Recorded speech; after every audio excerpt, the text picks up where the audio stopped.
हमें एक बंदा हायर किया, क्या वो एक ही दफ़ा में हमें सही बंदा मिल जाता है, या हमें मल्टीपल हायरिंग करके उसको आइडेंटिफाई करना चाहिए? एक सवाल ये मैंने रेडिट पे हम्म। पढ़ा था, कि काफ़ी अभी तक उसके सवाल के जवाब नहीं आया है, कि कुछ लोग कहते हैं कि मल्टीपल लोग हायर करो, उसमें से आपको एक अच्छा बंदा मिल जाएगा।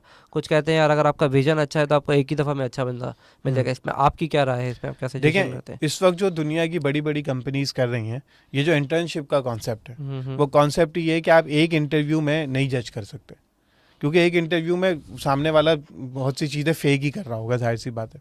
या आप उसको ओवर जज कर लेंगे, या तो आप यस सर। गलत जज कर लेंगे, या अच्छा जज कर लेंगे। तो एक इंटरव्यू में तो ये काम होता नहीं है। ठीक है। अब आपको देखना क्या होता है, अगर तो फ्रेश बंदे को लाना है तो आप इंटर्नशिप के ज़रिए लाते हैं, और उस दौरान आपको बहुत ज़्यादा क्लैरिटी हो जाती है कि यार ये लोग जो है ना वो ये बंदा इतने प्रोजेक्ट्स में हाँ। हमारे साथ चला, ये चल जाएगा।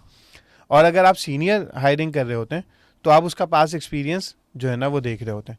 तो अब इसमें जो मेन चीज़ है, मैं ये समझता हूँ कि वन टाइम हायरिंग तो इज़ नॉट द सॉल्यूशन, कि एक दफ़ा में आपको सही बंदा मिल जाएगा। तो आपको ये करना है कि आपको अपना विजन बहुत क्लियरली लोगों को बताना है, और उसके बाद लोगों को शॉर्ट टर्म प्रोजेक्ट्स में इंगेज करना है।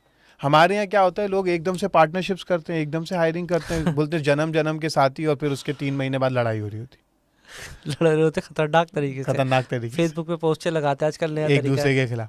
तो उससे बेहतर ये नहीं है कि आप जो है ना वो नॉन बाइंडिंग एग्रीमेंट्स करें। हमारा किसी के साथ भी पार्टनरशिप होती है ना, या हम कंसल्टिंग कर रहे होते हैं, तो हम हर एग्रीमेंट के ऊपर लिखते हैं it is a non binding agreement. ये हम्म। इस डील तक है, जब ये डील हो जाएगी, हम सब अच्छे चले, हम दोबारा दोबारा एग्रीमेंट कर लेंगे। सही दोबारा है। एग्रीमेंट करने में कोई मसला मसला तो नहीं नहीं है। है ना। हम क्यों आज बैठ के 5 साल का एग्रीमेंट करें, और वही। 5 महीने बाद बैठ के हम सोचे यार नहीं वो बात गलत हुई थी, वो बात गलत हुई थी।